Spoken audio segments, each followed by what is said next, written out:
நீ சொன்னாதான் எங்களுக்கு எங்களால முடிஞ்சதை நாங்கள் செய்யறோம். அதை ஏற்றுக்கோ. சாமி எவ்வளோ உங்களுக்கு பண்ணி எல்லாமே குறையெல்லாம் பண்றாங்களே.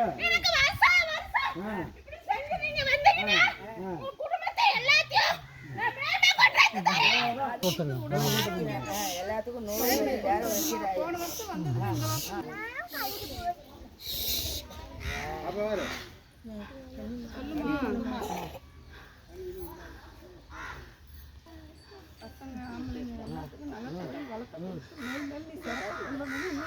சிறப்பா பண்றதுக்கு ரெடியா இருக்கிறோம்.